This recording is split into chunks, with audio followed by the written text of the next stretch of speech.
Well, good evening and welcome to this meeting of the Standards and General Purposes Committee. We have a good number of items on the agenda, so I would ask that people keep their remarks brief and to the point. Also, if members wish to ask questions or raise points, if you would be kind enough to put your hand up, I will keep my eye on all the little boxes in front of me and try not to miss you. If I should, then there is the facility to is there a hand that we can put up or a chat? So if you could use that, if I've missed you, then please do so.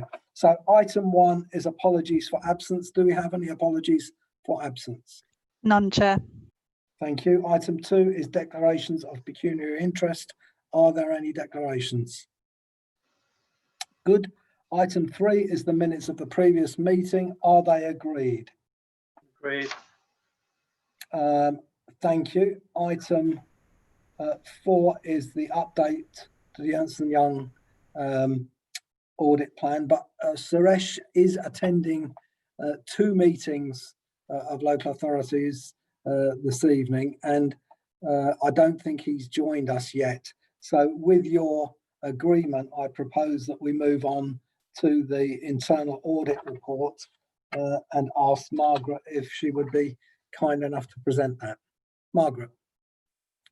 Thank you, Chair. Yes, this is the internal audit annual report. This report is the work of internal audit for 1920, and it will form part of the annual government statement. So you'll notice on the report that some of the work has already been reported to this committee in our progress reports. This report just details how I arrive at the assurance. So the assurance I have provided is a reasonable assurance for this year. The work that we've undertaken has provided 75% substantial assurances. Where there's been limited assurances, I've detailed those from page 21 onwards and given you a brief summary. I would note that these have previously come up to this committee, and we have had officers attend to give explanations of progress.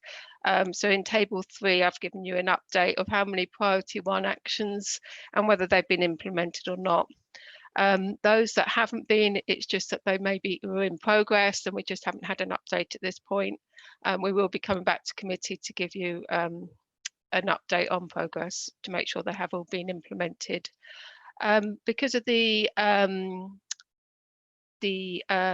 change that happened and the COVID, obviously there were some pieces of work that were at draft. So I've had 3 pieces of work that were at draft, but we were able to complete most of the audit plan, well, all of the audit plan, and the only delay I've had is in getting responses to 3 audits, but we are now in discussion with officers on those 3, but I have included them in the report, and I will be intending to come back once they're finalised and we've got their responses, and we'll be following up.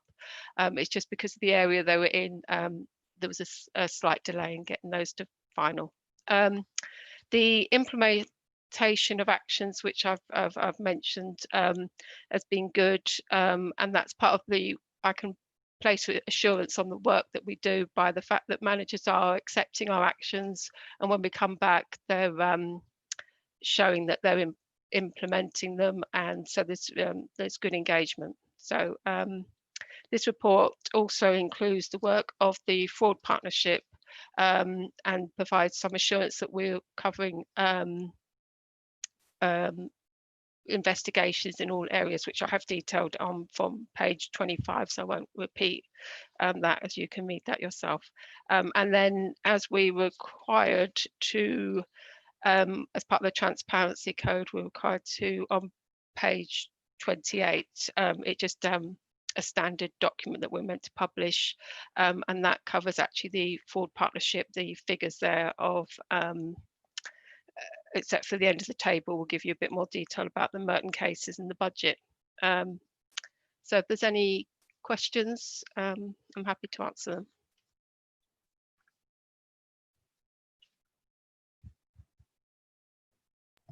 Are there any questions or comments that you would like to? Is that John I'm seeing there raising his hand? Yeah, Yes, right. sure. On page 20, table 2, accounts, am I looking at the right place? Accounts payable and housing benefits haven't been audited. Is there any special reason for that?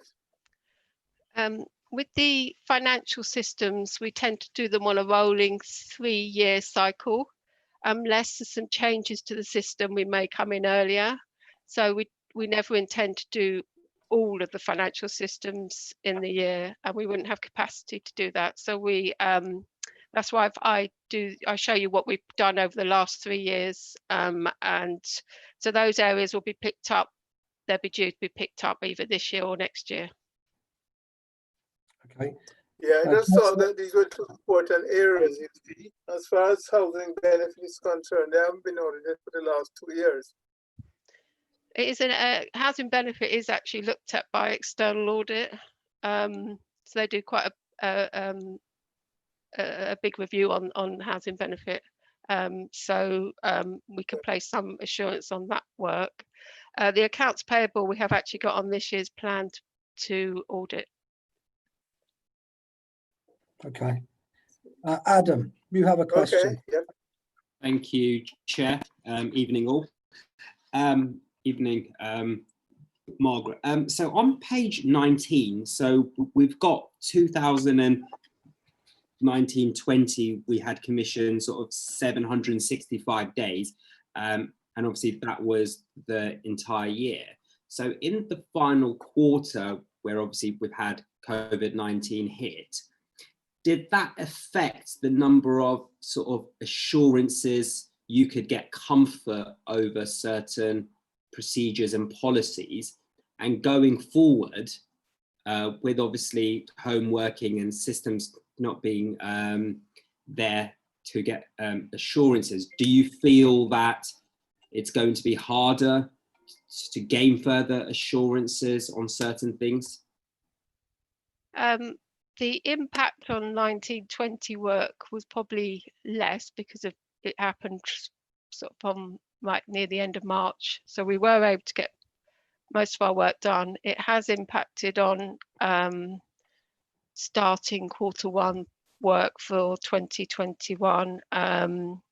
So we did have it will have impacted in April. However, and I'd say the audit plan I put up in March is going to need to be changed. So some of the work we're doing now is more, we're looking at a COVID-19 response. So we're looking at picking up quick pieces of work. So we're doing an overall review of the council and their arrangement on decision making and some of the funding arrangement.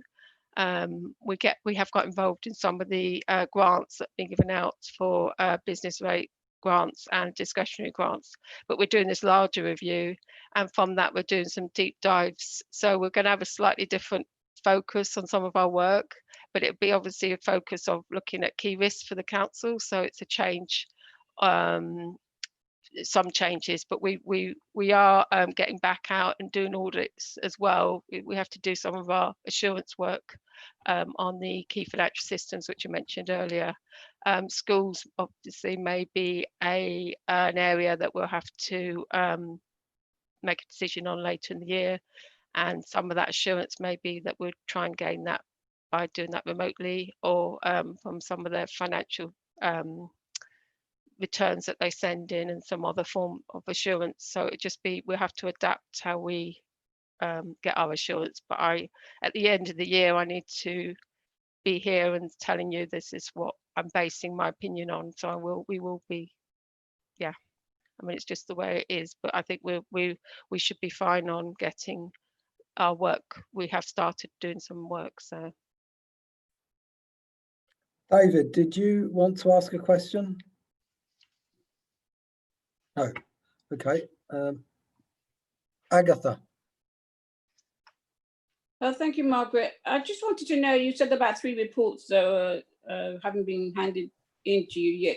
Do you know how long it's going to take before you can they're going to give it to you so you can add to your audit?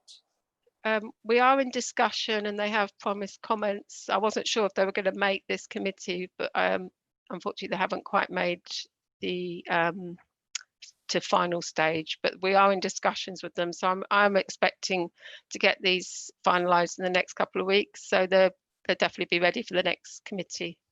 Okay, thanks, Mark. Okay, any other questions? Hannah? Thank you, Chair, and thank you, Margaret. Apologies if you've already covered this in the report, but I just couldn't find it. There are 3 areas of concern that I had. Tree maintenance, where there's no clear direction of how trees are managed. Perseid School, with no significant recovery plan. And incorrect invoices being incorrectly paid. They're all on page 23. Could you direct me to where the actions will be or are, and the timescale on all of these 3 issues? The tree maintenance and Perseid came up to the last committee, and we had the assistant director here covering the tree maintenance and gave an explanation on those. But the actions, I've given a brief description on page 23 of what they are. I am still waiting for an update on the so on table 3, they're still outstanding. On Perseid School, the actions that have been implemented. So I will be waiting for an update on the tree maintenance actions, but they're not. Yeah, the details of those aren't included. Okay, so it's on table 3. Sorry, forgive me for interrupting, but we do have the. I'm advised that we've got the assistant director here. If you have specific questions that you'd like to put to him. Okay. Thank you, Chair. In terms of the tree maintenance, the fundamental issue with the direction of travel with the service is to prepare a comprehensive strategy for our tree maintenance program and how we manage trees within the borough. We currently have a draft strategy prepared. Looking at the work demands of the current service, taking the decision to go out and get some external consultancy support to prepare a formal strategy, which will then inform a policy which we'll need to adopt, and then it will inform our ongoing business plan for managing our tree assets, both in parklands and highways. In terms of timeline, we currently have September of this year as the period in which we want to undertake that work. And then from that, we will go through the committee cycle to adopt a formal tree policy to manage our stock appropriately. Thank you. Thank you very much, Chair. Have all your questions been answered, Councillor Bakari? Yeah, just clarifying that one point that it's on table 3 that you said that the actions were, Margaret, and I'm just. Oh, it's just saying whether they're implemented or not. So, yeah. Yeah. And you're still waiting to hear back on was it the invoices you said, or? The invoice one. Oh, no, they've actually been implemented. Okay. It was just the payment card one and the tree maintenance that are outstanding. Okay. All right. Thank you very much, Margaret. Thank you. Yeah. Roger, do you want to offer some word of explanation here? I have, Chair. Thank you for the payment card industry standard. The response is that we are currently in the process of changing our system to a new product, an Audit product away from the Civica system, which in itself will provide level 1 PCI DSS qualification, as it's already certified to this level. So we felt that on the basis that we'll be implementing a new system for which the project plan is this year, this calendar year, we felt that it was worthwhile just waiting for that. But just to give committee extra assurance, before we start the migration to the new Adelante system, which we've procured, Prism itself, the organisation we've commissioned, will perform an audit on the Merton network to highlight any vulnerable areas. And then after we've migrated to the Adelante system, Prism will again perform a further audit on the network to highlight any differences, which I anticipate will mitigate those concerns. So it's simply that we're just putting in a new system, so which already has that accreditation. Chair, that's the update on that one. Thank you. Are there any other questions to Margaret or any of the other officers? John? Yes, Chair, this is just a comment. Over in Graveney, the trees have grown at the base of the trees. It needs pruning or cutting away because it's disrupting, you know, the movement of pedestrians on the pavement. I wonder if that's relevant to this question about trees, and if when are they going to come over to Graveney and the other, you know, boroughs and prune the trees and trim the roots, whatever. I think, John, you know, that's stretching. I think that's stretching this agenda item somewhat. I mean, I admire your chutzpah, but I think if there is an issue of that nature, then you should take that up with the director or John. I'm sure he will listen very attentively, and he will be round with his pruners forthwith, if not sooner. And I can see him nodding, so okay, yeah. looks like I a appreciate satisfactory that. outcome. Okay. Any other relevant questions? Okay. Well, in that case, we're just being asked to note this report. Is that right, Amy? Where's That's correct, Amy? Chair. Thank you. Yes. Okay. So can we note the report? And Yes, noted. I'm advised that Suresh has joined us. He has zipped across from his other meeting. Suresh, there you are. Would you like to present your report, please? You're very welcome. Thank you, Chair. And good evening to members of the committee, and thank you for accommodating my request to try and fit in two committees on the same evening. If I take you to page 9 of your pack. So it seems like a long time ago now, but 12th of March committee, I presented the audit plans for the council's 2019-20 accounts audit and the pension fund. And this paper tries as much as it can to update you in terms of what the impact on that plan, on those plans, have been as a result of the COVID-19 pandemic. So I'll take you through the key areas. First and foremost is the timetable, which you'll see there, which has now moved from an end of May deadline to publish your draft accounts to the 31st of August. So actually, the finance team has done a great job and actually published their accounts on the 3rd of July. And I think the pension fund accounts were even earlier than that, in the middle of May. So that's a pretty good achievement, actually, looking at what other councils have done. The deadline then for publishing audited accounts has now moved to the end of November, which is obviously a sensible move given the implications of having to, one, you prepare your accounts by working remotely, but also then us carrying out the audit remotely, and I'll come back to that in a minute. But we are planning to complete all our audit work by the end of September, although there's one caveat to that which I will update you on in a second, which is part of my paper here. So we have considered carefully the impact of COVID-19 on local authorities, and actually the issues that I'm flagging here in this paper actually are relevant to all councils. So there's nothing here that's specific to you, Merton Council, and we are having the same discussions up and down the country. So on that page 9, probably the most important one to highlight is what we've called going concern. And just to clarify, so this is not about questioning whether or not you are a going concern, because clearly you are as a government entity. But what we are asking for is for the council to consider the impact of COVID-19 on its financial position and financial forecasting moving forward, in light of the assertion that you make about going concern, but also the fact that our audit report includes the going concern concept, and it's actually a 12-month outlook from the date that you approve your final accounts. So in essence, if you signed your accounts off in October, then the going concern assessment, it needs to look ahead to October 21.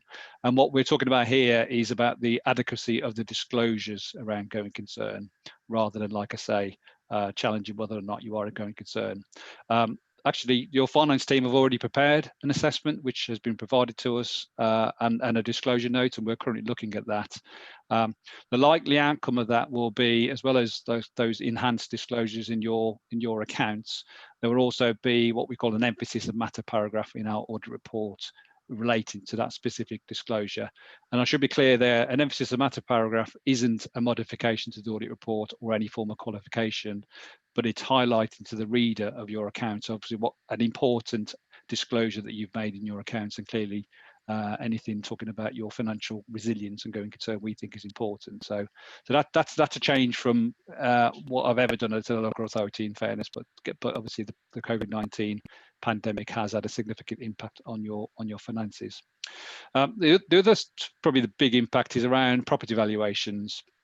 And I'll explain there that the Chartered Institute, so RICS, who in effect kind of set the standards for property valuations, issued guidance to all its valuers soon after the pandemic broke, emphasising the fact that given the volatility of the market at 31st of March 2020, they would likely have to include a material uncertainty caveat in their valuation reports.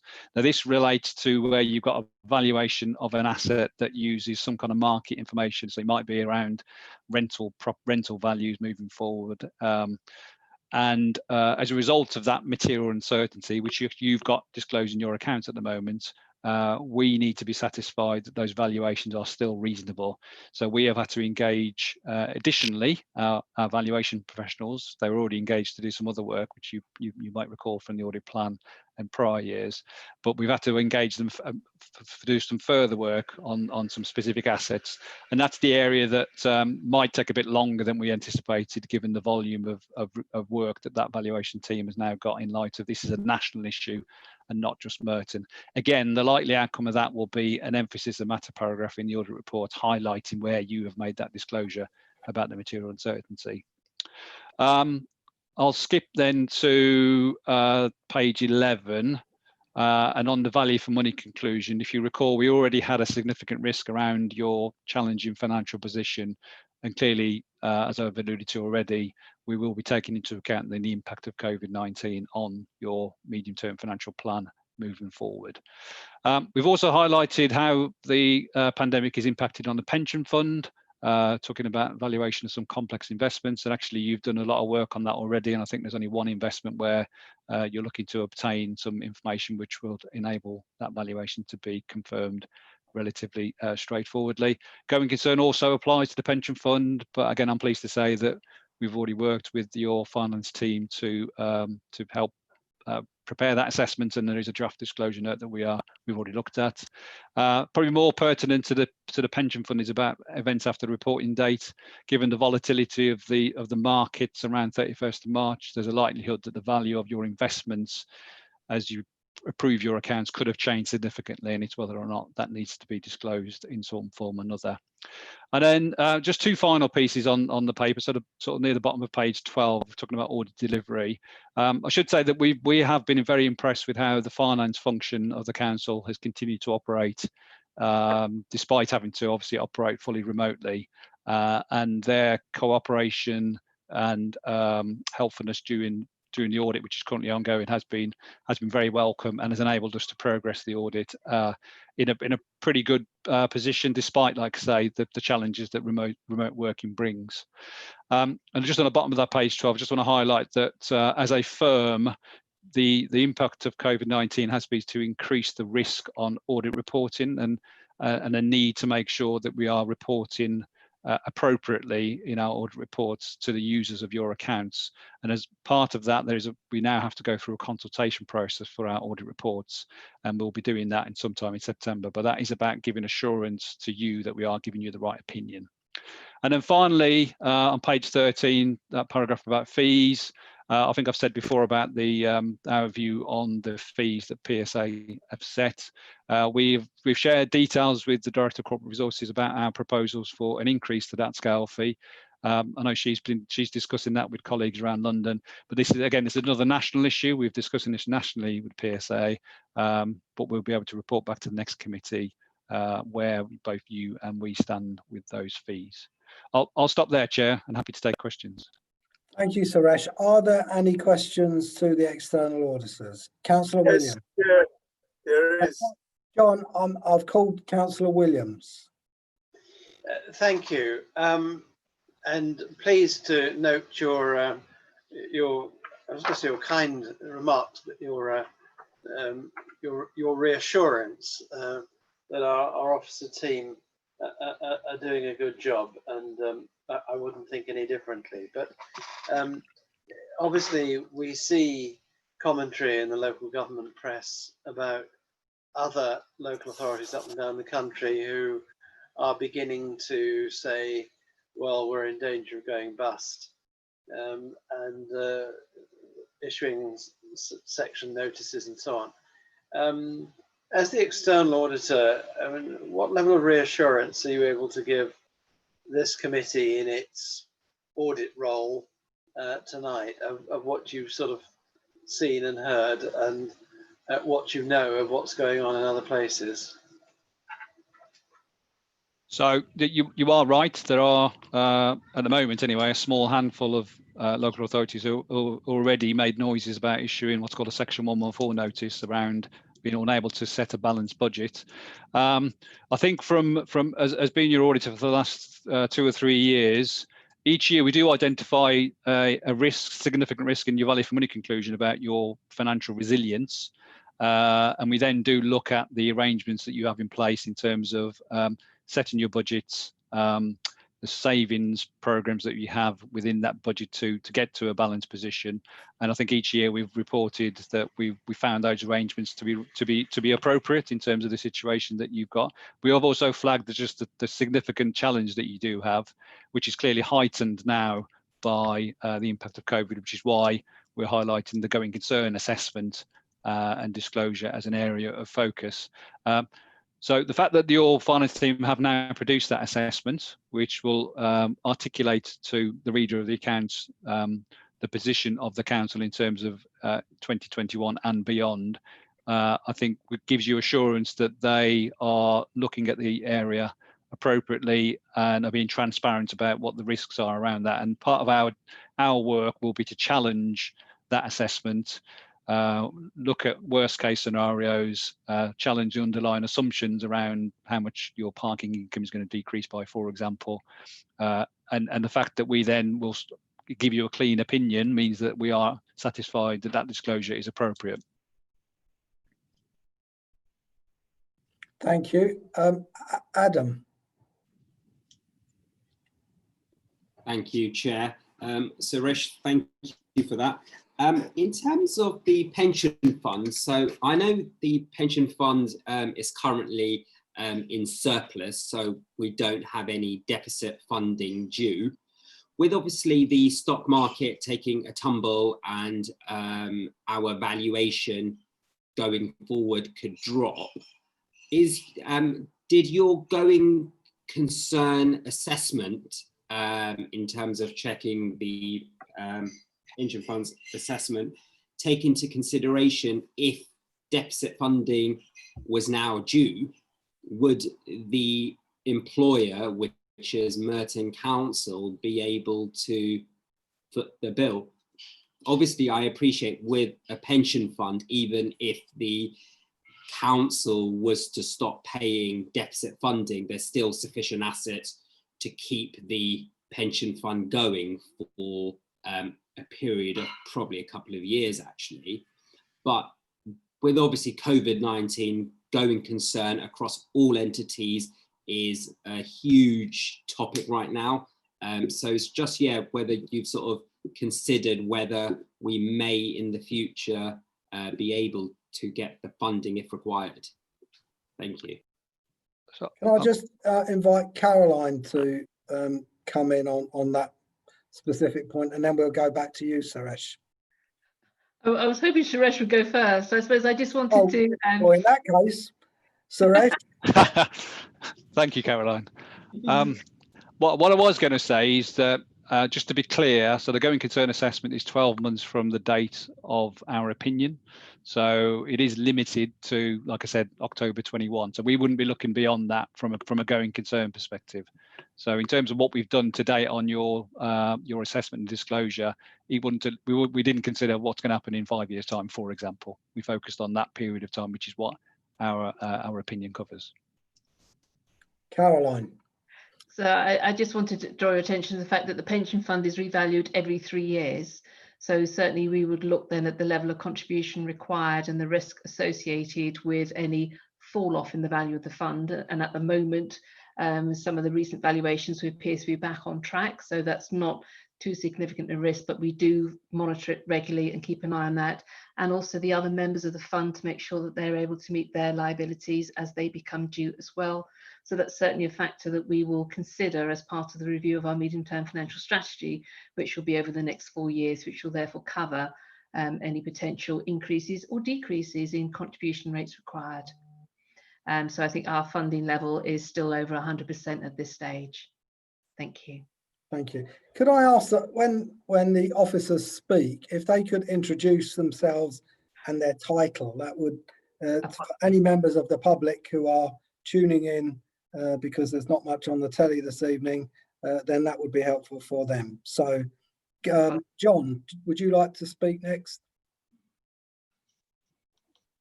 We need to unmute you. Go ahead. Yeah, you forgive my ignorance here, Suresh, but I thought the term going concern only applied to commercial enterprises, and yet you use that term to apply it to the pension fund and to the council.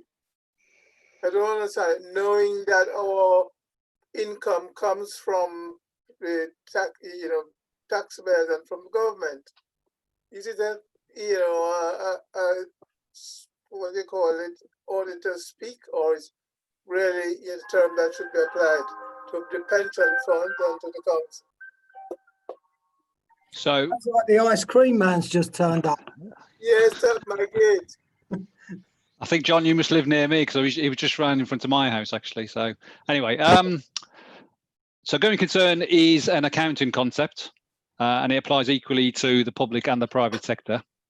Clearly, in the public sector, you have, in effect, government backing, which in any normal year we wouldn't have this conversation because there's clearly that presumption that it's there.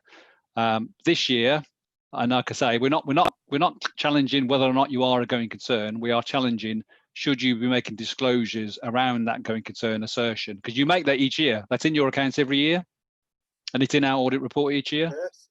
But because of the situation that we're all in now, that's why there's additional focus on it, and that's why we're asking you to make sure that you consider an appropriate disclosure in your accounts. Okay. Can I ask a question? And that is, you're asking us to prepare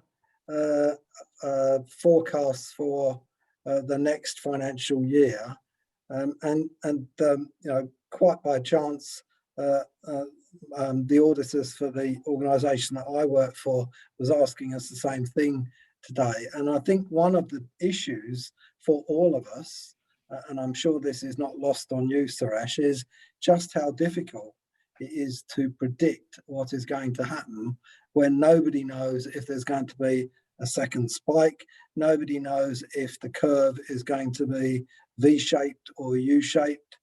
We can hope, we can pray, but as things stand, I think any of us trying to do such forecasting are kind of wetting our fingertip and holding it up in the air and hoping that we're not too far adrift from reality. But it is a really uncertain time, and I hope you won't be too harsh on any attempts we make in good faith to try and predict the future, which is very, very difficult to do at present. I can't disagree with anything you say there, Chair. But just to be clear, what we are looking for and asking about is what are the assumptions you are making around the impact, and what the basis of that assumption is, and we're not looking for a precise, it's going to be this amount, it's going to be that amount. It's generally based on our experience to date, based on what we know is going on. It could be this, it could be that. Worst case scenario, it could be that. So it's that kind of range that we're looking for you to then make an assessment on, and then say, well, actually, it's more likely to be somewhere in the middle of that, and that's what we'll use for our assessment. It's not looking for a right or wrong answer, Chair, but it's looking for an assessment that's considered the appropriate areas of your activity, and form some form of judgment. And it might be quite a broad judgment in some cases, and that'll be sufficient for the going concern assessment and disclosure. Okay, Adam. Thank you, Chair. Just quickly, Suresh, so when the audit plan was set back sort of prior to the pandemic, I presume you sort of were trying to take assurances over maybe test of controls, walkthroughs, and etc. How has the audit from a practicality point of view worked without gaining those assurances? And will you be needing to, I don't know, go in at some point to get those assurances? Yeah, it's a good question. So we've obviously been operating in lockdown since sort of end of March. We've completed, just in the public sector, over 100 audits since then by working remotely. Technology is fantastic for that. So we used Microsoft Teams, and I know we've been using that with the Merton Finance team. That allows us to share screens so we can see reports being run. We've got the EY portal, which allows your finance team to basically drop information straight into our audit software. So we found actually that we can do the whole audit remotely. I have had some clients where, unfortunately, they've had some hard copies of information back in the office, and we've had to come to some arrangement where somebody goes in somewhere to pick something up or copy something, but that's been a rarity. The majority of our audits we've been able to do remotely, and as I said at the start, your finance team have actually been really cooperative and really effective in also working remotely. Well, can I just pick up on that? David has already touched on it, and I would like to endorse his remarks. And if we could, as a committee, ask the Director of Finance, Caroline, sorry, it's Director of Corporate Resources, isn't it? But I think the public will probably understand Director of Finance perhaps a bit better. But if you could, if we could ask you to convey our thanks to your staff for their hard work during this difficult time, and to inform them what Suresh has had to say, because I think people are quick to complain, and it must be so rare that somebody gives your team a pat on the back that it would be really nice to give them one. And you can actually invite them to do this by Skype or Zoom. Thank you, Chair. And as the Director of Corporate Services, I can encourage people to watch this on YouTube and then use as evidence back to Suresh when he presents us with the final audit as well, and an increased bill. So thank you. Well, you've actually invited me to whenever Suresh tries to squeeze money out of us, I'm always willing to defend the interests of Merton Council. And I would simply say to Suresh that, having told us just how significant the financial difficulties that we're facing, I am somewhat surprised that you should be seeking to extract more money from people who are facing financial catastrophe. And I'll just leave that to your conscience and that of your colleagues. We'll leave it there. Any more questions to the external auditor or our officers on this issue? Okay, so what are we asked to do? Is this just a noting of this report again, Amy? Yes, Chair. Thank you. So if we can now move on, and Suresh, are you planning to stay for the rest of the meeting, or would you like me to say, please take the rest of the evening off? That would be great, Chair. I'm going to get an ice cream. Please take the rest of the evening off. Thank you. And send him round to John's if he's close by. In fact, you might buy him one. But thank you for your help. Good evening. Thanks. And pass our thanks on to your colleagues as well, please. I will do. Thank you. Thank you. Okay. So item where are we? Item 6 is the annual governance statement, and that's Margaret again. Thank you, Chair.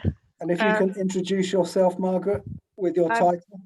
I'm Margaret Cullerton, the Head of Internal Audit. Thank you.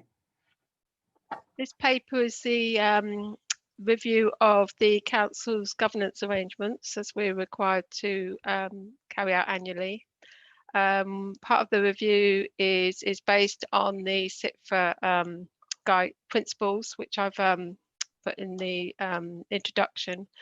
During the year, we set up like a working group of key officers, and we had regular meetings and discussions. So CITFA template will gives you the expectations for each of the principles and how you should be complying with it. From that, we've set up various training sessions on decision making and training on contract standing orders for officers. 4 policies have been refreshed and updated. We've recently set up a monthly whistleblower meeting with the monitoring officer, HR and audit to make sure that we're all communicating and we're discussing improvements. This year we've also had an LGA review carried out, as you're probably aware, and from that working groups were set up due to the pandemic. These have actually been put on hold, and I've included that in the action plan going forward, that will be picked up in 2021. So part of the review looks at the actions that we had from last year. So they're included from page 47 onwards, and they give you an update of the progress on those actions. So there were 5 actions last year. We've closed 2 of them off as complete, and the other 3 we've carried forward onto table 1, which is on page 45. So the results on page of the review that we've carried out this year are included in that table. I just wanted to mention, obviously, that the governance, as you know, governance arrangements changed because of COVID-19. So on page 44, I've included the reference because it has impacted on this statement. So the assurance we've given is up to the start of the pandemic, and from there I've outlined the arrangements that the council put in place, which have, I won't repeat them, they're all in the report. So there's governance arrangements were put in place. Part of the review that I do is sort of picking up some of that going forward. So the assurance at the time, as at the end of March, is a reasonable assurance for your governance arrangements. So if anyone's got any questions, I'm happy to answer them. Any questions for Margaret? Okay, so can we note, and do we need to approve this? I forgot one bit. I've also made a recommendation on making a change to the whistleblowing policy. We have a reference to the Charity Protect on the policy, which we're no longer using, so we have to remove their name from the policy. So it's just to ask for agreement on that. What page is that on, Margaret? I put it in on page 35. Okay. Okay, well, is that agreed? And can we agree the recommendations? Agree. From page 33. Agreed? Thank you. Thank you. Okay. Thank you, Margaret. So we're moving on to the social media guidance for councillors. Is that the next item? And that will be Louise, yes? Good evening, Chair. Good evening, councillors. I'm Louise Round. I'm the Managing Director of the South London Legal Partnership, but perhaps more relevantly for your purposes this evening, I'm the Council's Monitoring Officer. So this is the first of a number of reports I'm bringing to you for your approval tonight. Members may recall that back in March, I brought a report recommending that the council adopt social media guidance to assist members to steer clear of the pitfalls that can be in wait for you when you're using social media, but recognising that it would be unrealistic to expect councillors not to use social media, as increasingly it's a part of the way in which you can communicate with your electorate. At that time, some concerns were expressed about the content of the proposed guidance. So I've gone away, I've consulted with all the the political groups and their offices. There are 1 or 2 small drafting amendments suggested by the Liberal Democrat group, which I've incorporated. No other comments were given back to me, so I'm simply asking you to agree it tonight, and then it would be submitted to council for formal adoption at its next meeting in September. Well, can I ask, sorry, Councillor Williams, please go ahead. I was going to say, can I ask that we agree this, but well, basically yes. I mean, it was me that made a bit of a song and a dance about it at the last meeting, but there was a general consensus that it was right, even if there were minimum comments coming back. It was right that councillors had the opportunity to give some thought to it. I know that in my group, it was circulated and reminders to people to comment back if they were concerned, and apparently nobody did, so fair enough. Well, thank you to the officers for doing it. Councillor Williams, I don't think you should apologise for doing your job, and I suspect that the reason that your colleagues didn't respond is that they were too busy fooling around with social media. Ben, do you want to speak? Never mind, it's been covered, thank you. Okay, so can we agree the recommendation? Yes? Great. Please nod if you're agreeing. Thank you. So the next item is the Ombudsman's report, and that's David. Thank you, Chair. So tonight I'm presenting a report. Tonight I'm presenting a report regarding. David, sorry, can you? Oh, sorry. Yeah, I forgot. Yeah. Sorry. Who you are? Yeah. What you do? Okay. Sorry, Chair. Yeah, it's David Kepler, Head of Revenues and Benefits. So tonight I'm presenting a report on a local government ombudsman complaint and findings and decision against the council. 3 documents that are presented to the committee. The first one is my report, which gives a little bit of background information on the service. I touch on the number of cases that we deal with. I touch on the level of debt that we've collected for both Merton and Sutton, and give some details on the number of complaints that we've had. Just to flag up, although we work for Merton and Sutton, those complaints just relate to Merton, so through Merton's complaint system. My report then goes into a little bit of detail regarding this case and the failings of our service in this case.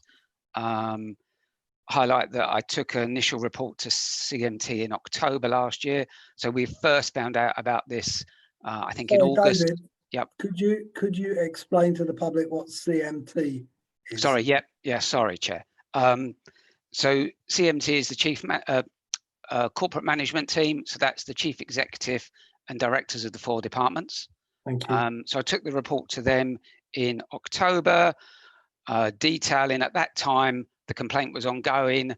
It was in a draft format, but it was very likely that the Ombudsman was going to find against the council. So I put in place quite early on an improvement plan that I thought was needed to address the failings that the Ombudsman identified in this case. And one of the appendices is that improvement plan. The second document is actually the Ombudsman's report against the council. That's been published today. The Ombudsman has published it on his website, on the website. The council was also required to publish that report on our website, and that's gone on our website today. Just one point in there, Chair, that I'd like to bring councillors' attention to. As I say, the report is accurate and it identifies in some detail the failings of the service. On page 18 of the Ombudsman's report, The second, I'll give colleagues a minute to get there. The second paragraph from the end, and this is mentioned a couple of times within the report, where the Ombudsman claims that we shouldn't be charging multiple fees on cases. So that's absolutely right. If an enforcement agent goes out to collect on 2 cases at once, you can only charge 1 set of fees. But in this instance, the visits by the enforcement agent have been at 2 separate times. And we've had this conversation with the Ombudsman. I think the Ombudsman disagrees with us. I've ran this past, we had some training for all the staff from a recognised industry expert, and he agreed with our view on this stance on multiple fees. The Ombudsman didn't agree, so that's really the only issue in the report where there is a little bit of a dispute between ourselves and the Ombudsman, which I just wanted to bring to members' attention. The rest of the report is an accurate reflection of the failings. And then the third document is the improvement plan that started last September. It details what we've done, training, different IT and equipment that we've put in place, different monitoring procedures we put in place. And at the end of that report, the end of that action plan, there's some details around once, so at the moment, enforcement action has been stopped by the government. So at the end of that action plan, there's just some actions there about what we will do when the government and members decide that they're comfortable with the council recommencing enforcement action. So Chair, I'm happy to take any questions. Ben. Thank you, Chair, and thank you for the report here. I think it's just me reading this report has shown my kind of lack of knowledge, really. And so I just wanted to check a few things in my knowledge.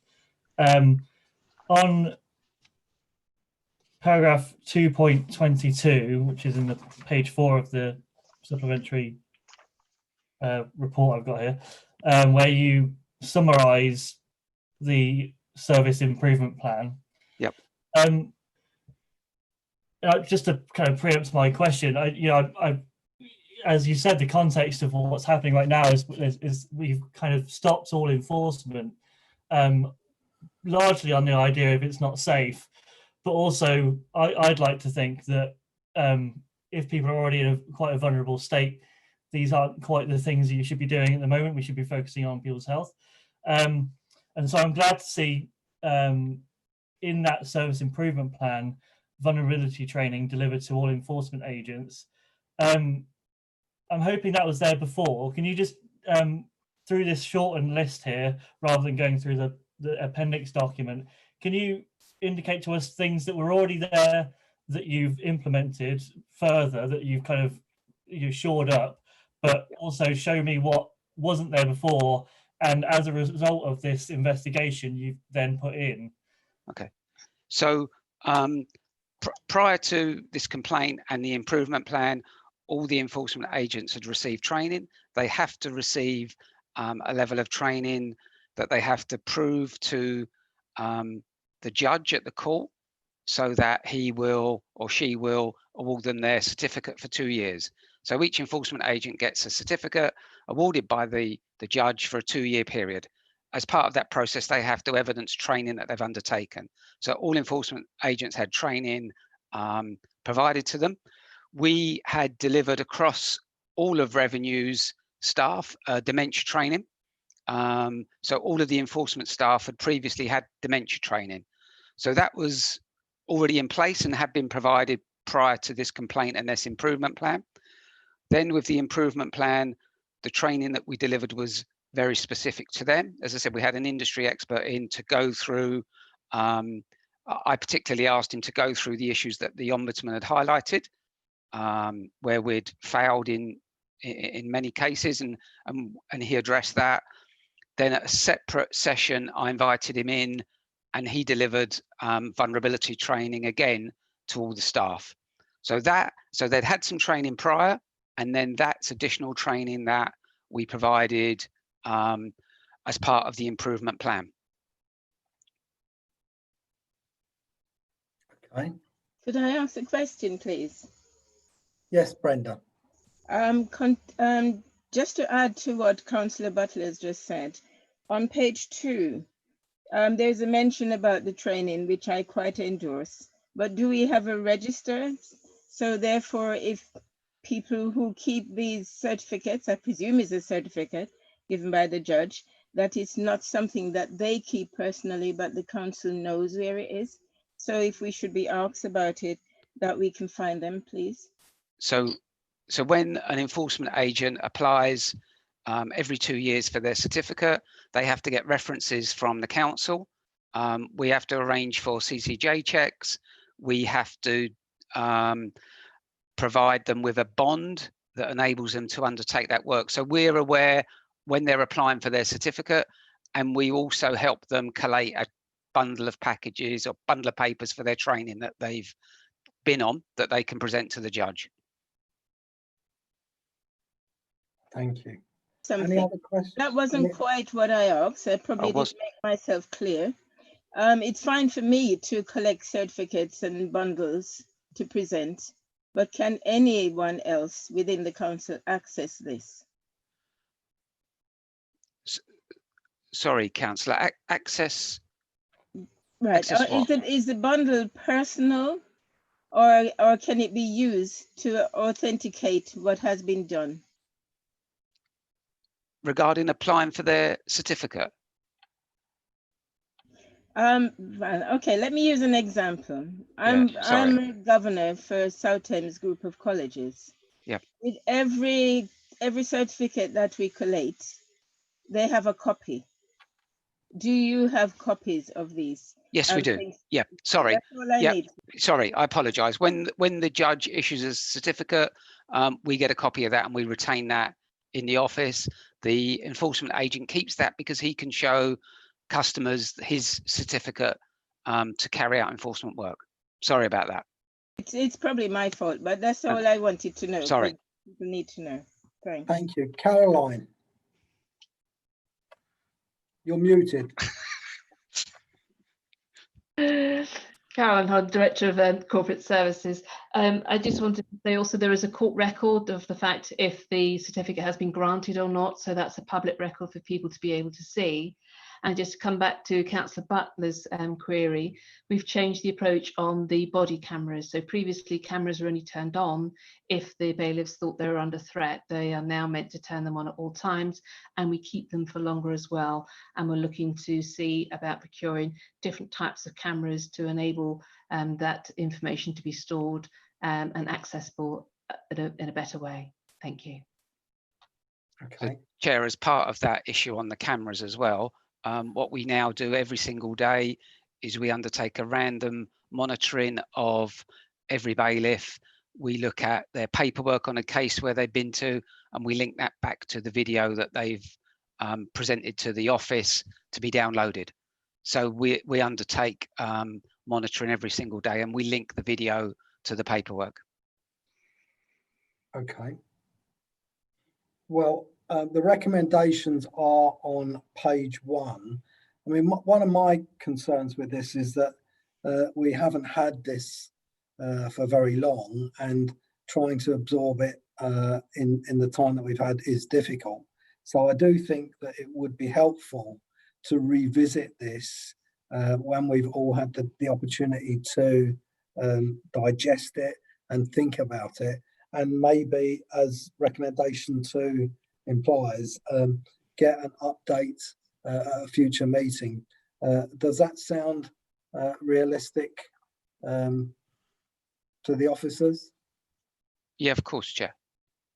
How quickly would it be appropriate? I mean, because what I'm thinking is during lockdown there isn't going to be an opportunity for you to demonstrate that you've actually made the required changes. So I'm thinking that maybe if we scheduled it for a period of 6 months, that by that time, we could have a better understanding of things might have returned to the new normal, but who knows? But we can be flexible about that, and we can kind of schedule it in on the basis of what's actually happening on the ground, if the committee are agreeable to that. That agreed? Okay. Yeah. Certainly, thank you. Can we agree the recommendations? Agreed. Okay, thank you. So item, get my agendas mixed up here. Item 9 is the proposed response to the Local Government Association's consultation on the new model code of conduct for members. And that is going to be introduced by Louise again. Me, catchy title for this one. Members may be aware that last year the Parliamentary Committee on Standards in Public Life produced a report on ethical standards in local government. One of the recommendations of that report was that the Local Government Association should produce a model code of conduct for councils to adopt should they choose. So it wouldn't be a mandatory code, but it would be a model that it would be hoped most councils would adopt more or less in substantially the same form as the model. What's currently happening is the LGA is consulting on the draft model code of conduct, and what you have before you is a copy of that draft model code of conduct with some suggested responses that I've taken the liberty of entering into the questionnaire. The questionnaire is an online questionnaire, so I've had to download it and turn it into Word, so not very successfully, I'm afraid. The ticks aren't quite in all the right places, but hopefully you understand what the intent behind the answers is.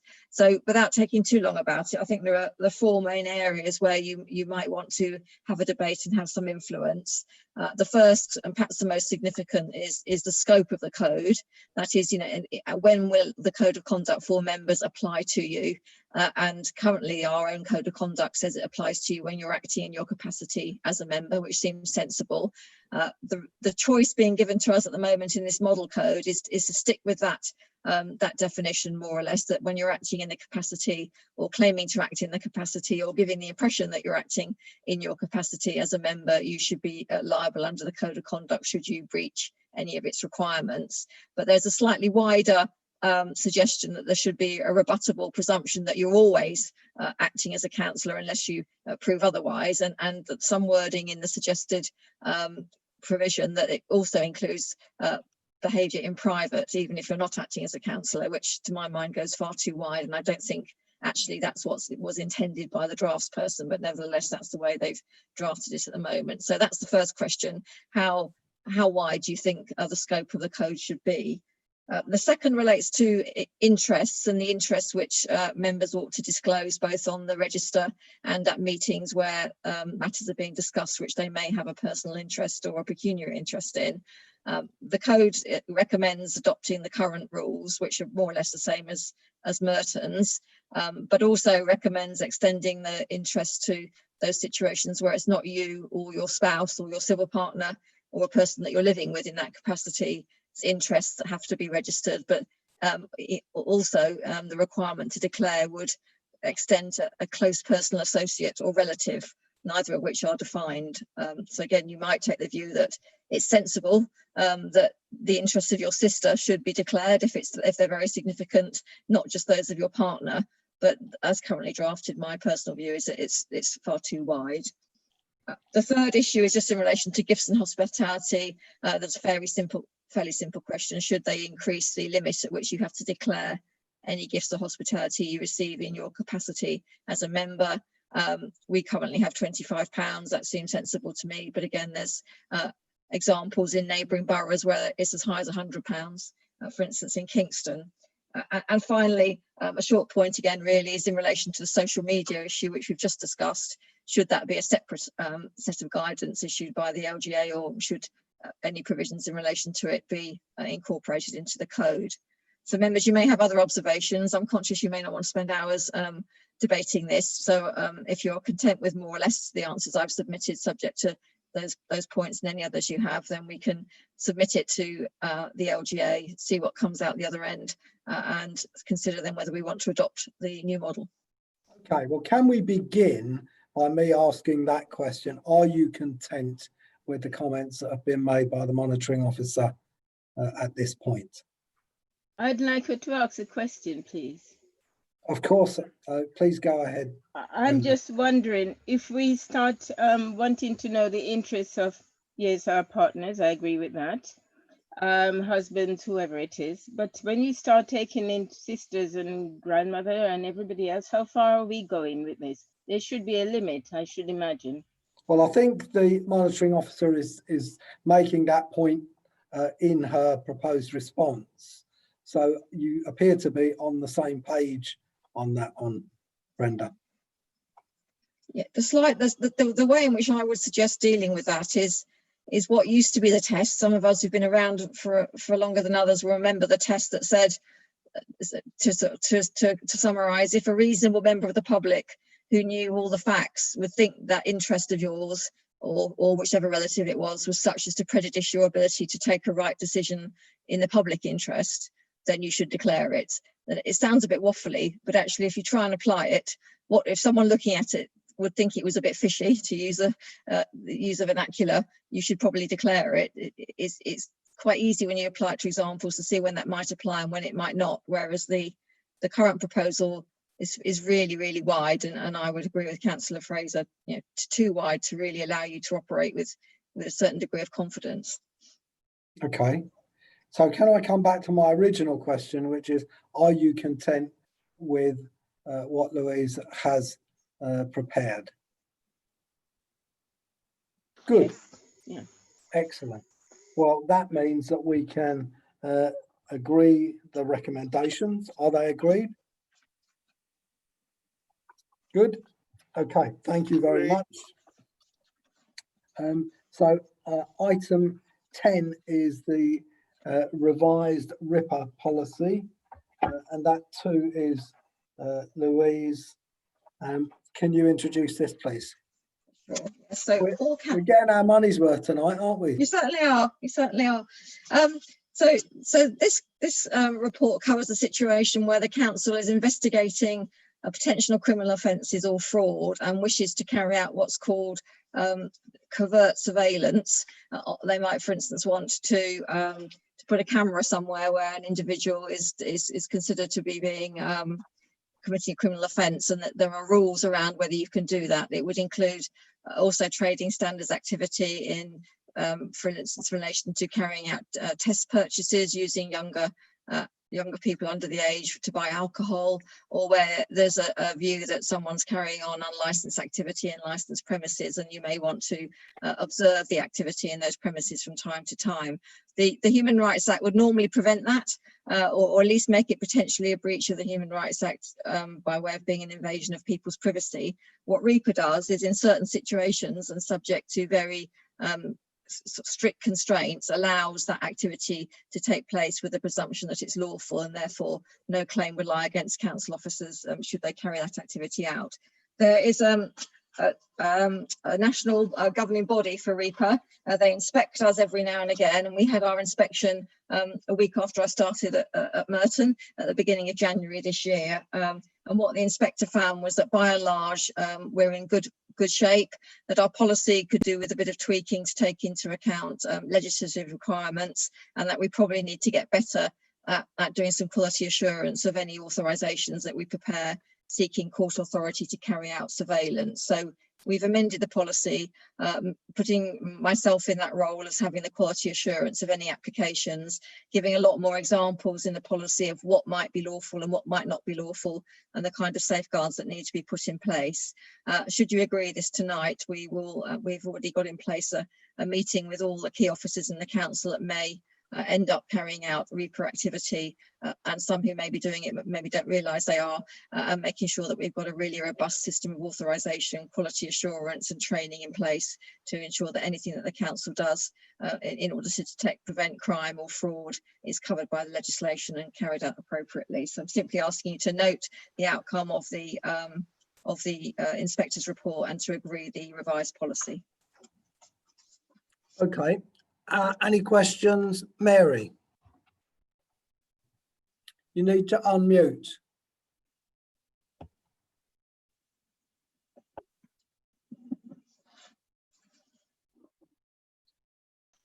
Try again.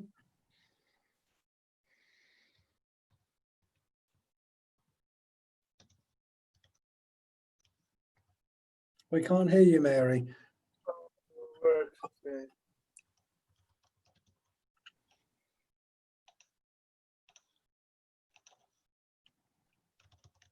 Try F7.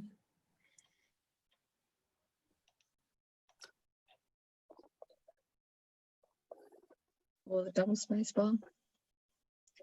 Sorry, could you repeat that, please, Louise? So I was going to say, I think if you push the space bar twice, it unmutes you as well. Just another tactic. Actually, I can't see Mary now either.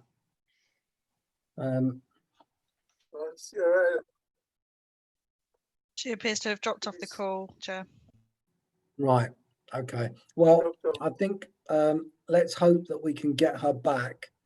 Perhaps one of the officers could give her a call and give her some guidance to help her back. In the meantime, can I ask if any other members have any questions or points that they wish to raise?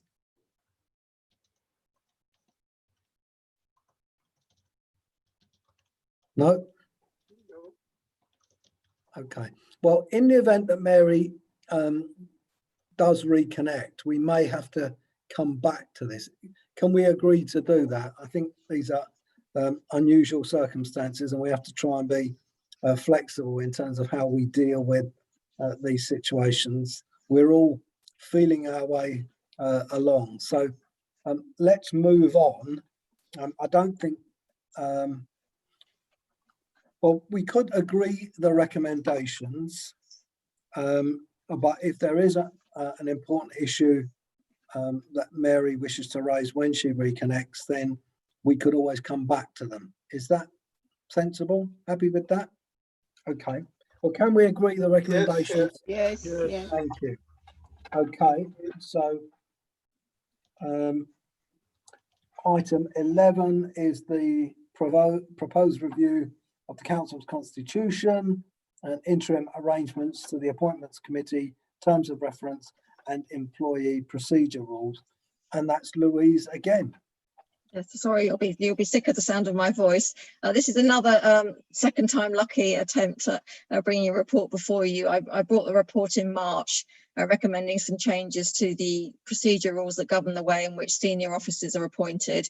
And that had arisen because of some confusion that had been engaged when I was appointed about where the right decision ought to be taken.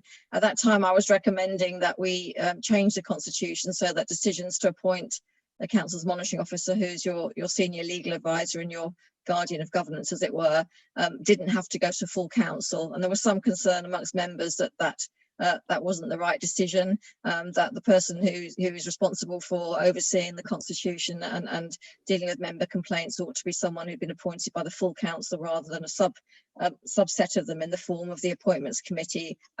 So I've taken that on board. I'm no longer recommending that be the case. My appointment or my successor's appointment along with that of the chief executive will still be a matter for the full council.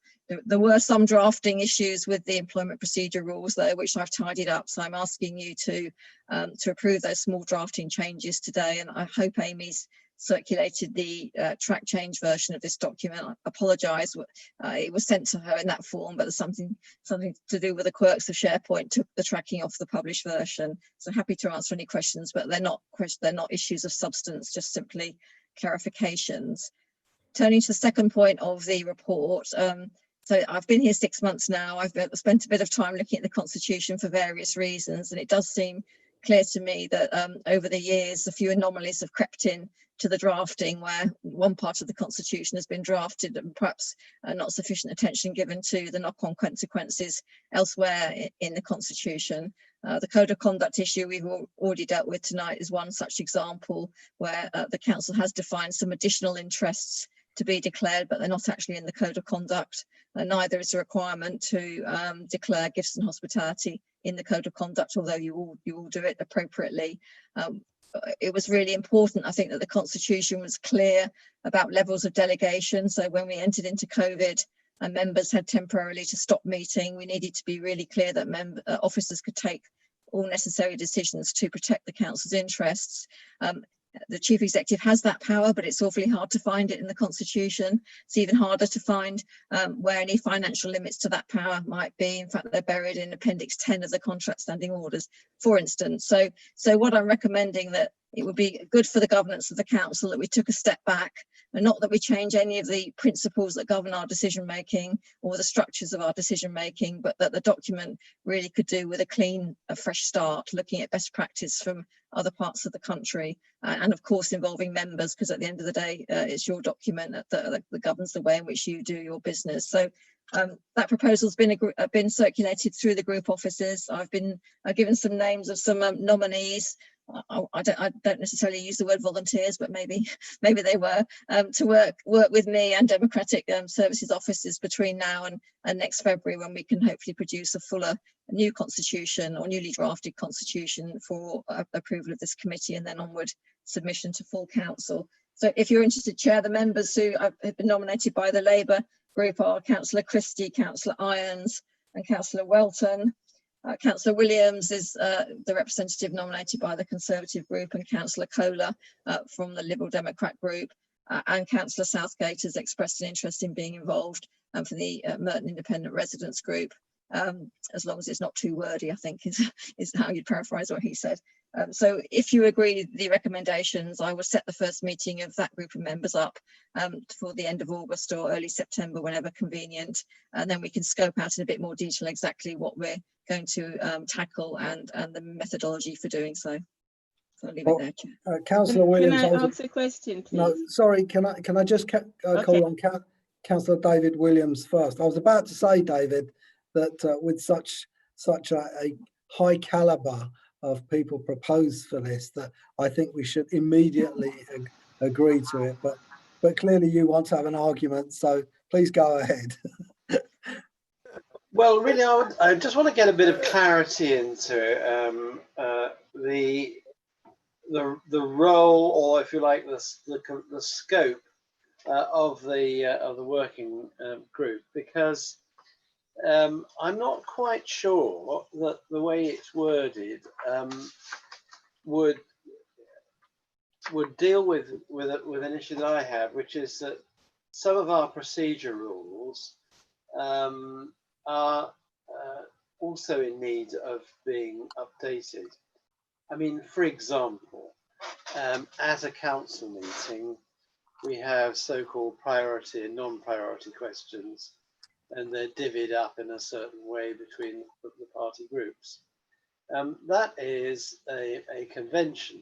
The Constitution actually still sets out how questions at council by councillors can be asked and when they should be answered.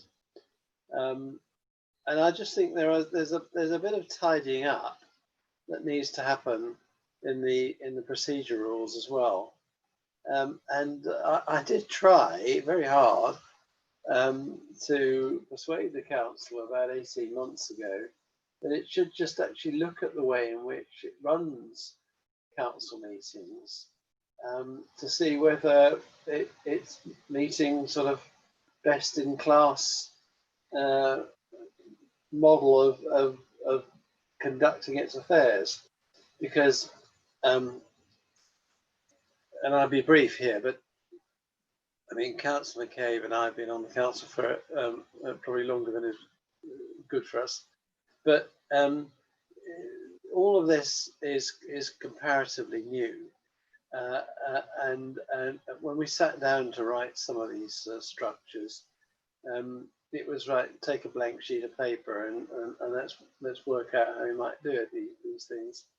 And we did make some substantial changes after about 3 or 4 years. And I just, we're now 15, 16 years on from that point. I'm just thinking we ought to make sure that we've got a constitution that is a constitution in particular with regard to the way in which the council itself operates its meetings is a 21st century model and not a 20th century model. Louise, would you like to respond to that? I mean, my assumption is that David will be able to raise these issues with this group that he's joining. You know, I think that they will listen very carefully to him and learn from his experience. It's certainly the council procedure rules form part of the constitution. Some of the conventions which Councillor Williams referred to are conventions. So as someone coming new, trying to understand how the council works, there's probably little point looking at the council procedure rules because they don't really reflect what happens on the ground, which is absolutely fine when it's agreed by all parties and groups and everyone understands what the convention is. But really good governance would say that the practice should be reflected in the rules and vice versa. So absolutely, I would think, to my mind, the council procedure rules are one of the ones absolutely ripe for a fresh look. Okay, sounds like you're going to have fun, David. Yeah, yummy, yummy. I was going to say actually that you know, the people you were saying, Louise, that you'd been given a number of names and you weren't sure how they were selected. Well, I suspect you'll find that they missed the meeting and they were volunteered in absentia. David probably volunteered. I suspect he may have done. No, I was volunteered. Well, some of us are sad enough to quite enjoy this stuff, though. I'll leave you to it. But thank you for agreeing to take it on, David, and thanks to our colleagues who've also agreed to join you. Can we agree that that's the right way forward? Can I ask one question first, please? Sorry, Brenda, you did try earlier on, and I did. Yes, I know you can't see my picture, so it's David had talked for so long that by the time he finished, I'd forgotten all about where we started.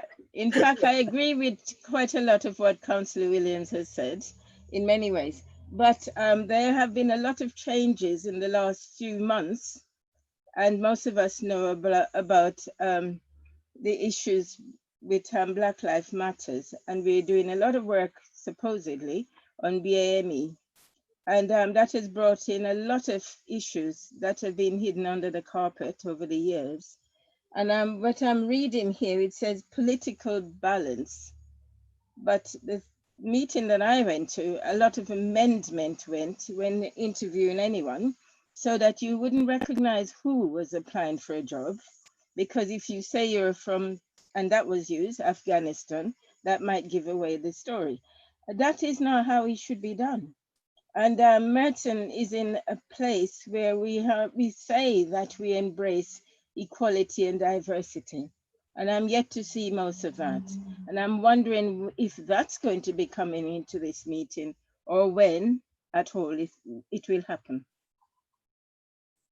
So Councillor Fraser, talking about the employment appointment rules, I think you're absolutely right that when appointing them as senior officers in the council, then best practice on equalities and recruitment absolutely has to be followed, and we would always ensure that we do that. We have support from the head of HR, and usually for those appointments, experienced external recruitment consultants to make sure that not just rules, not just the law, but best practice is followed. Well, I think that is an important issue that Brenda has raised. And is this meeting of this group open to any councillor that wishes to attend, in addition to those that have been nominated? I can't see why not. If people want to come at some point, it needs to be an effective meeting. So the more people involved, the more difficult it might be. But if people are interested in observing or had suggestions they wanted to see being taken forward, then absolutely I would say the more the merrier.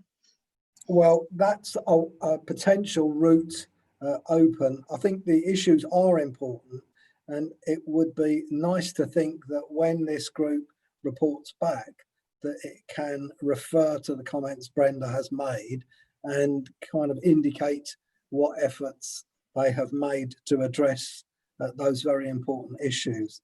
Can we proceed on that basis? I would appreciate that. Thank you. Is that agreed? Agreed. Okay. Well, then in that case, we move on to item 12, which is complaints against members, and that too is Louise.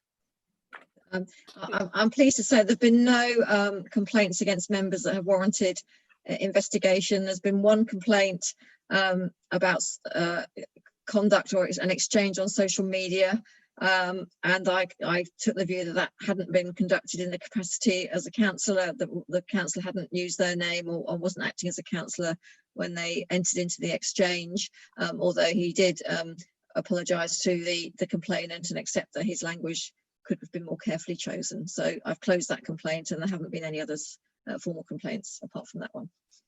Okay, well, that's good to hear. And I think it's worth pointing out to members of the public that this is something that we rarely get complaints about members, but if they arise, we take them seriously, and the council's monitoring officer, chief legal officer, is involved in investigating, as you will have just heard. So thank you very much, Louise, and we can move on to item 13, which is member training and development. Barbara, are you there? I am here, yes. Hello, it's Welcome. Barbara Batchelor, who's Head of HR Organisation Development and Strategy. So the paper that I wanted to bring today is really twofold. It's one with regard to members training and discussing members training since the last election process of the members, and then secondly talking about sort of looking forward to the engagement programme for councillors from 2022. So if I just sort of take it as the two parts, the first part we're the paper provides a sort of a highlight of a background to the training plan that was delivered back in 2018, and then a second part was members development plan, where we asked members what additional training they would like, or what refresher training they would like to have undertaken. That was in October, November of last year. And the reason we did that is because the take up of training has been quite limited in some respects. So we are sort of really wanting to know if there is an alternative way of engaging with members, and so we can identify what training needs are required and put those development plans still in place for the remaining sort of period of office. And one of the items that is in the paper there is a new starters training pathway that we'd like sort of agreement in principle that this is would be a good document for members to have, so that it makes it very clear for either current members or new members of what is anticipated to be required of them, and the training that is available for them, so that members can almost work through that document and sign up to the training.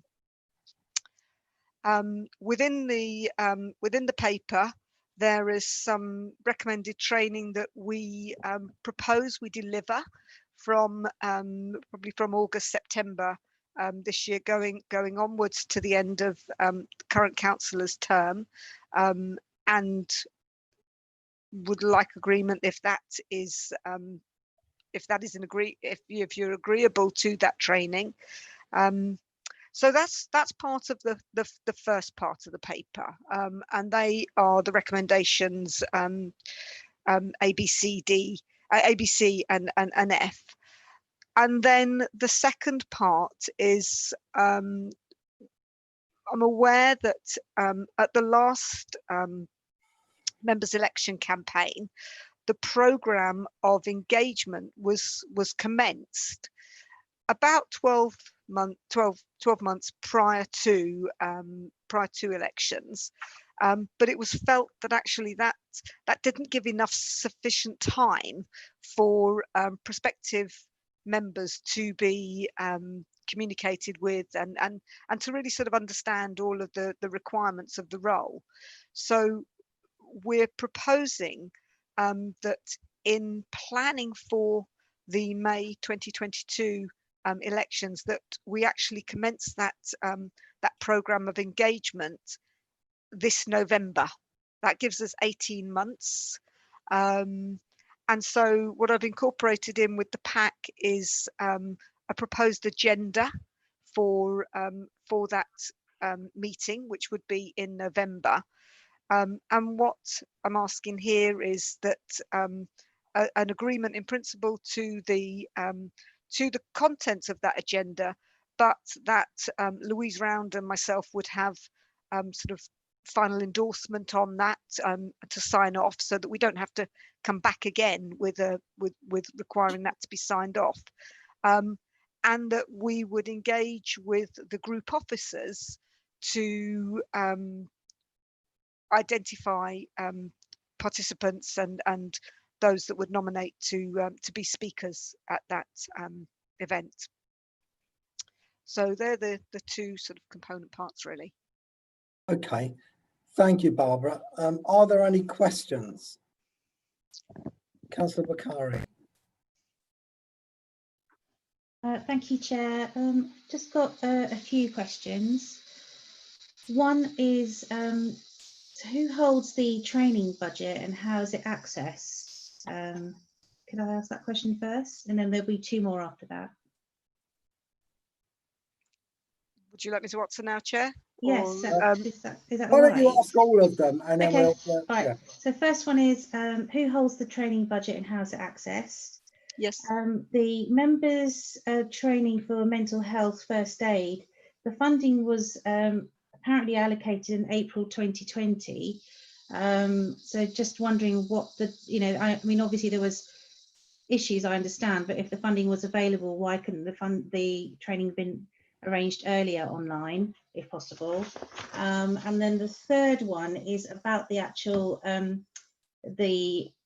running the sessions for the candidates, where you've said that you would like to invite political parties to be present.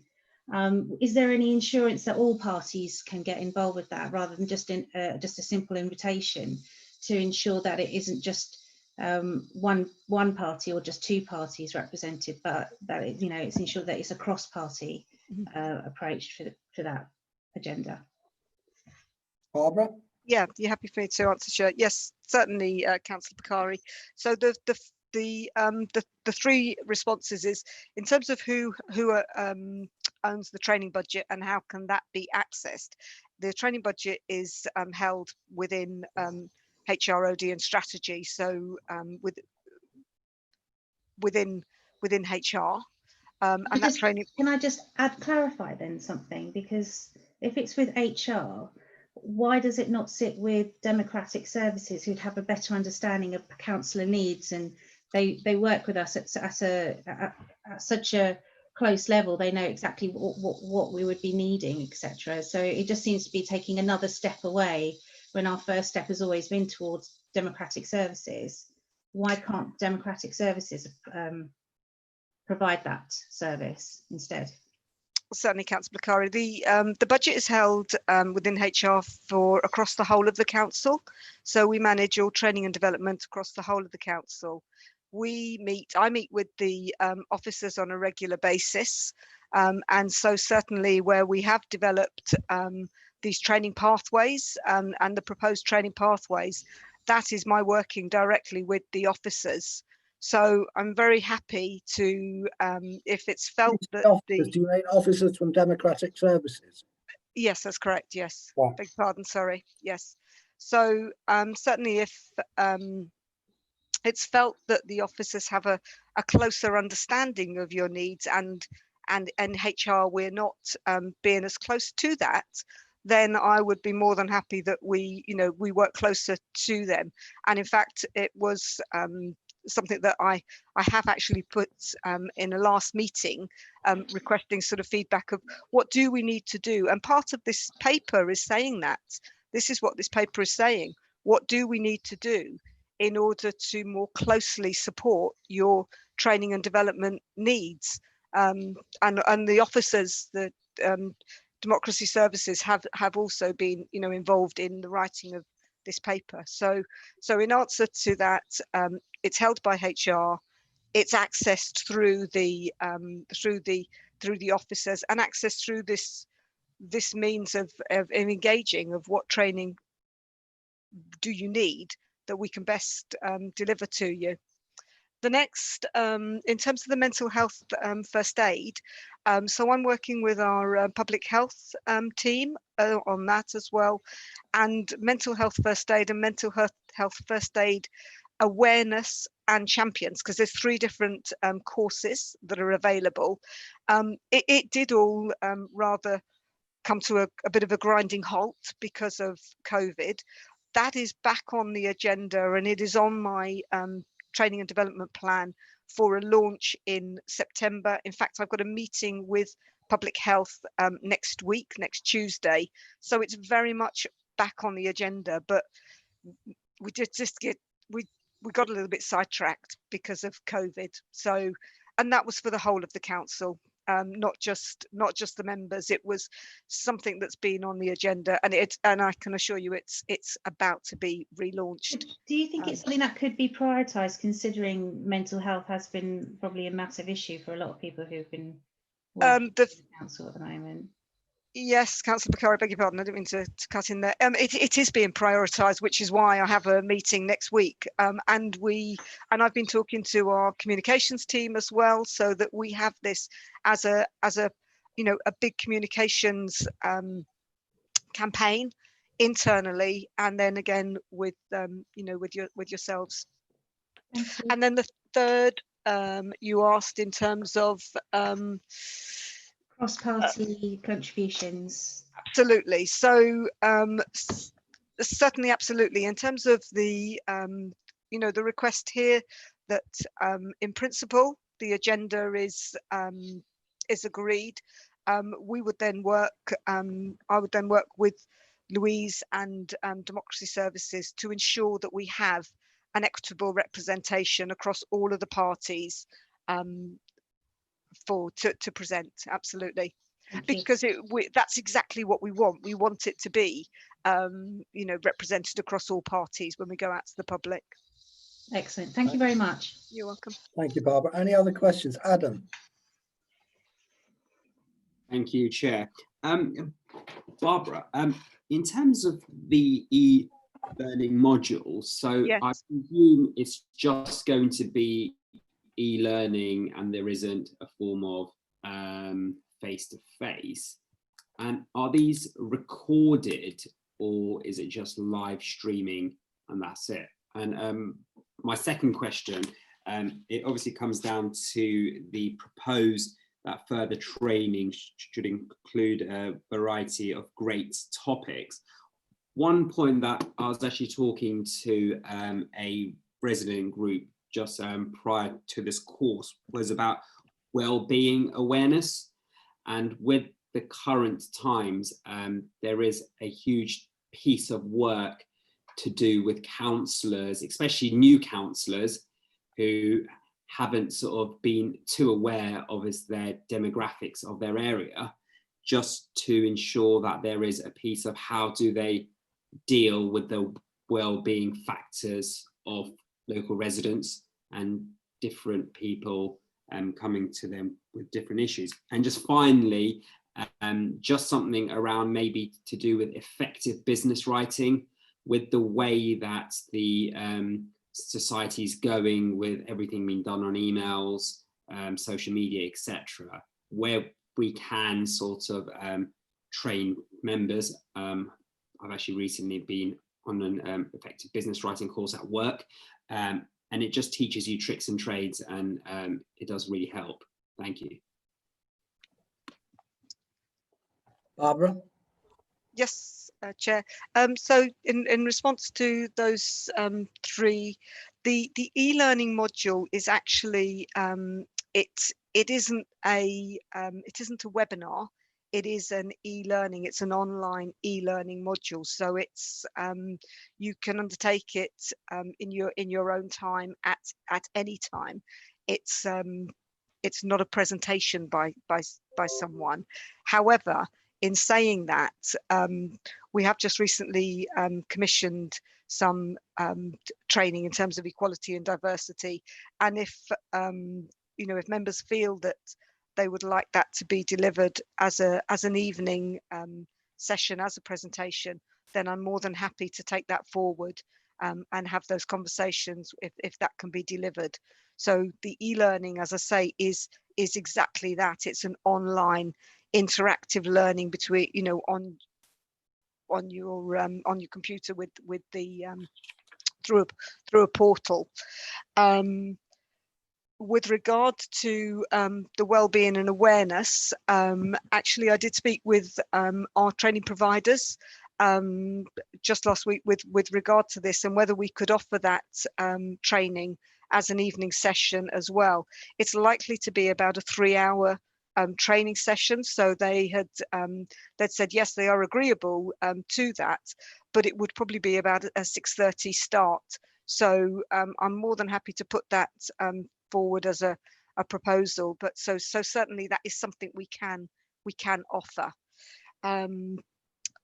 The last question that you said with regard to effective business writing, I don't believe we actually offer that per se as a I'm just having a quick look through our training as a training to you, but once again, the purpose of coming here today is to ask, what else can we do, what else can we deliver that you would feel is beneficial. So I'm more than happy to take that away and to review that and to feed back either through this committee or through our democracy officers and the officers of the committee. Okay, and now I'm going to invite Clive, who's, well, you can introduce yourself, Clive, but he's one of our independent persons serving on the committee. And for those members of the public sitting at home, he's the man with the beautiful back garden with a lake in it. Okay. Thank you, Chair. So yes, I was going to introduce myself, Clive Douglas, one of the 2 independent persons. I'm interested as an independent person in code of conduct, and I wonder if I could invite the officer to point me to where in the report there's reference made to how and where training on the code of conduct is provided.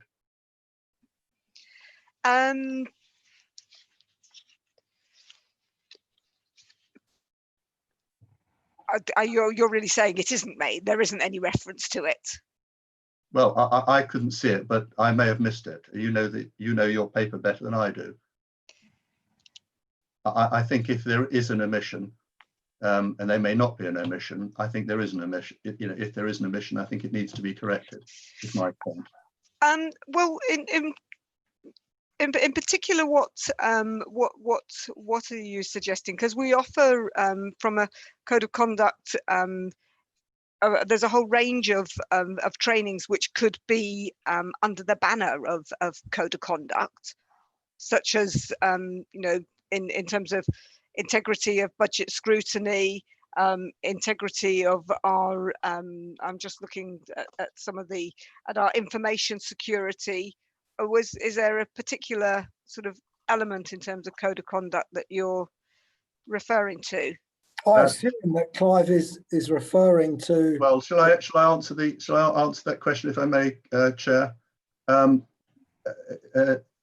The chairman of the SLLP, Louise Round, talked earlier to the local government LGA Model Member Code of Conduct, and there are specific provisions in that dealing with civility, bullying and harassment, impartiality of officers of the council, and there's a list. But at the beginning, there is what I would call an overriding provision, which deals with specific obligations of general conduct to which Louise referred, as about when your member is speaking in public, in private, or on social media. I think it's very important that members, when they are talking, make it very clear as to whether or not, and this goes to partly to the discussion Louise was leading earlier, as to whether a member is talking in a member capacity or not. And I think it's very clear, very important that the members, with whatever medium they are speaking, either privately or publicly, make it very clear if they are not speaking as a councillor, that is made clear. So this comes back to whatever is agreed with Louise, I think does need to be made clear and taught, or training provided is the word I'm trying to get to the members. I think it's a fairly fundamental part of the training and should be made early on. Thank you very much. Barbara? I think Caroline and Louise are looking to respond here, Chair. Who wants to go first? Last time I asked Caroline to go first, she said she wanted to go second, so I'll ask Louise to go first. I think Clive's absolutely right. The standard expected of members is fundamental to the training plan you'd expect them to undergo. But I think it's probably incorporated in the induction training on page 174, where you've got 2 separate sessions that members attend when they're first elected on the role of a councillor. And if that module doesn't already include the code of conduct, then it will next time round. It certainly doesn't do any harm to run refreshers every now and again either during the course of the 4-year term, particularly if, as may be the case now, the rules change slightly. I think it is covered in that general role of a councillor module. Caroline? So I just wanted to draw your attention to page 178, where at the bottom there it does quote understanding of ethics and standards code of conduct. So asking whether if you've had any development delivered to date or you require any further refreshment training on that. So this is what we're asking, and we'll be asking members to fill in. So there is some reference to it. It may not be that obvious, therefore, Clive, if you missed that, but that's certainly our intention. And as Louisa said, it's certainly covered as one of the first things as part of the overall induction. Thank you. Thank you. Okay, thank you, Clive. That's a question that I think is important, and the code of conduct is there for members, and people, particularly when they're first elected, need to be aware of it and its provisions, and we, even those of us like David and I have been around a long time, need to be familiar with it and comply with it as well. Okay, are there any other? Can I ask one question, please? Yes, Brenda. I haven't noticed anywhere, unless I've missed it, about monitoring or mentoring. And when you're very new to anywhere, you really need someone there that you can shadow a bit. And some people people enter jobs for different reasons. And I really think that should be put in somewhere so that at least they're supported. Barbara, would you like to respond to that? Yes, it's actually it isn't contained within the new training pathways proposal. We say it, if you actually look, I'm not quite sure what page number it's on, and forgive me on that because I've got this printed out, but we say within the first 18 months, so it's sitting under that column of 18 months there of mentoring. So that is there. Okay. Happy with that answer, Brenda? If there's a feeling that maybe really, can I just add something? To ask someone to mentor somebody because they've been there for 20 years doesn't mean they're a mentor.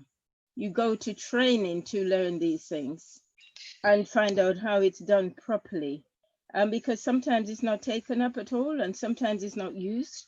And I don't want to go through all my list of things that I've done, but most of them, you've had that sort of situation where at least you don't feel lost. And for one of them is being a JP. You get somebody who will work with you and make sure that you're doing what you should do. And you might already know it, but it's good to have someone to support you. And I don't think it's not evident from me anyway in the council. Okay. Louise. I think Councillor Fraser makes a good point. I suppose my comment would be that there needs to be a mixture of what's offered, and some will be offered by the council and some will be offered by the groups and organisations such as the LGA do have a whole range of mentors of people who've acted as councillors, and each group office in the LGA, has a range of people available depending on which party they belong to. So one of the reasons to working closely with the group offices is to develop that mix of what can be delivered centrally and what the groups might want to put in place themselves by accessing the LGA. Obviously, there's a limit to how much you can do before an election, but some planning before an election about what you might want to do to support your new peers when they're elected, it's something we'd encourage and more than happy to facilitate if that would be welcome. It's slightly different from a corporate training offer. So it's a mix of an approach, I think.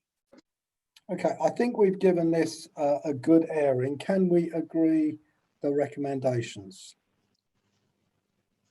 Yes, good. Thank you. So that brings us on Thank you, to Chair. item 14. Thank you. Which is the work programme, which is set out on page 185 and 186. Can we note that? Noted. Thank you. And then item 15 is exclusion of the press and public. To resolve that the public are excluded from the meeting during consideration of the following report on the grounds that it is exempt from disclosure for the reasons stated on the report. So we now say good evening to the members of the public that have been watching, and if